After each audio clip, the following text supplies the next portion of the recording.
Ogoni Kyabazinga ayahindukira omuhwezi wa presidenti.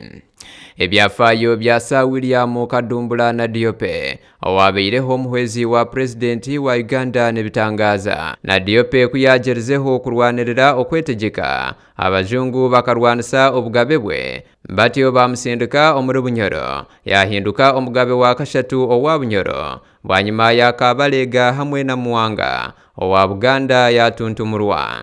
Nadiope akazarwa 1911 akabari mwene Yosia Nadiope chifu wa Bugabula omu mwaka gwa 1924 akatwarwa gavumenti y'abajungu kushomera Bungereza aha myaka 13 yagaruka omwaka gwa 1929 yayemekwa aha kitebe ky'obugabe bwa Gabula omuri Bugabula ebiro bishatu by'okwa kabiri 1930 eyindi myanya y'obwebembezi eyabeire nekora kamuri obwe harimu Buzaya hamwe na Budiope.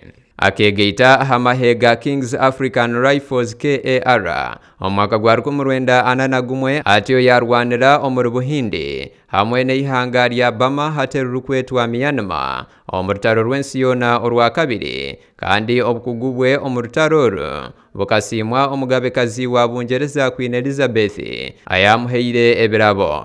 Nadiope akagaruka omu Uganda 1946 ahidara lya kapteni kandi yahebwa omurimo omu bajungu ahari Entebbe. Omu bitinisa byenka Kyabazinga Nadiope akatangirira Queen Elizabeth obu yatayayira Uganda kurambura damu ya Jinja omu mwaka gwa 1954 kandi aha mukoro ogu niho yasimirwe.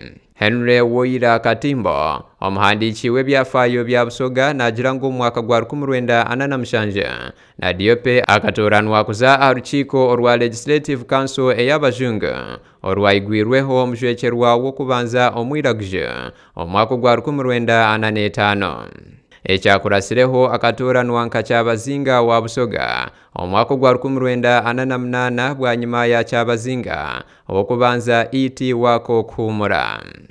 Hagati y'omwaka gwa 1949 hamwe na 1962 Nadiope akakora omurimo muhango omukurwanirira okwetegeka kwa Uganda akaba omwe ahabagire Bungereza Lancaster omwaka gwa 1961 kutonganirira okwetegeka kwa Uganda kandi yabaho omunyakibiina kya Uganda People's Congress UPC. Bwanyuma y'emyaka mukaga mbwebembezi bwa Nadiope nka Kyabazinga Henry wako Muroki akatoranwa kumuzombijere kwonka ahabwo kubaruranganwa kwe bwamuyamba kugaruka ahangomeje ahabwo kuhakanisa munonga obutegeki bw'abajungu kikamuretera kukundwa benji. Omwaka gwa 1963 obuhabaho okuhindahindura omungendero y'ihanga kutekamu entebe ya presidenti w'emikoro hamwe n'omuhwezi we Kabaka wa Buganda Sir Edward Mutesa akatoranwa kuba presidenti kandi Nadiope yaba omuhwezi we. Ebiro byona ebyakurasireho hakwetegeka kwa Uganda Nadiope akaba arambuza president wa UPC Milton Obote omuri Burinju ya Kirinju wa Busoga nga mutabano wabo. Obwebembezi bw'ebyenzarwa kubwahirweho mwaka gwa 1966 Nadiope yaza omu by'obuhingi n'obulisa. Ogo akafa omu myaka eyaza 1970 arukwitwa oburwaire bw'ekokoro.